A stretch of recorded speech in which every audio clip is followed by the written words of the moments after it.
into Jerusalem. And the people knew that he was coming, and they were so excited.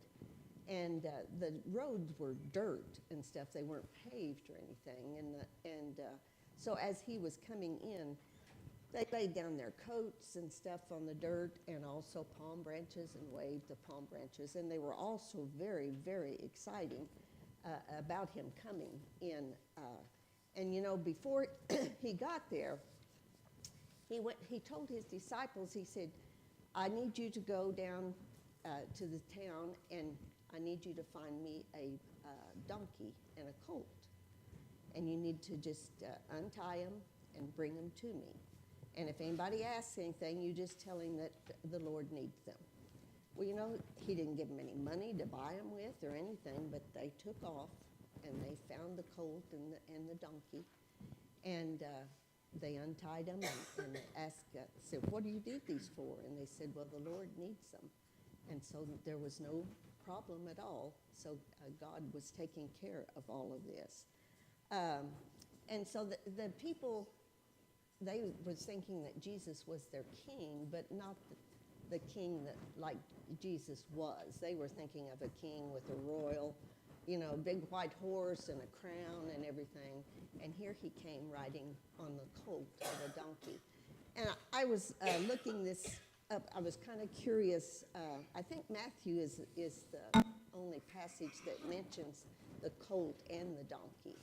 And I thought, well, you know, he rode on the colt is what we're told.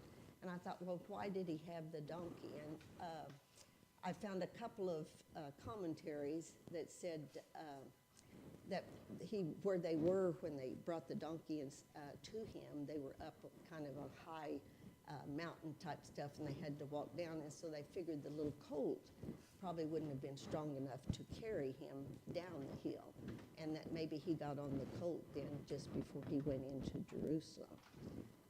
And that could be, and also it could have been because the colt wasn't tamed, you know, wasn't broken or anything, and maybe they needed the mother to come with it so he wouldn't, you know, he would be calm.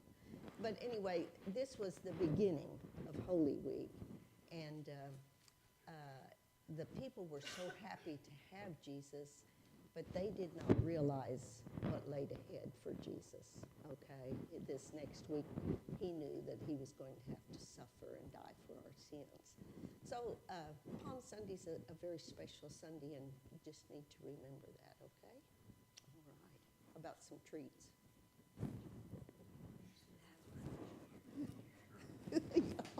We need Zinley. She's always so excited. I could act like Finley. Okay.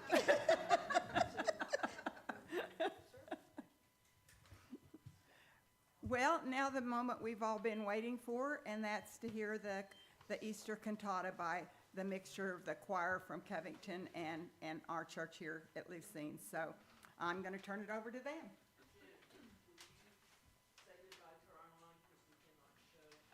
Oh, okay. We thank you to all of our online visitors.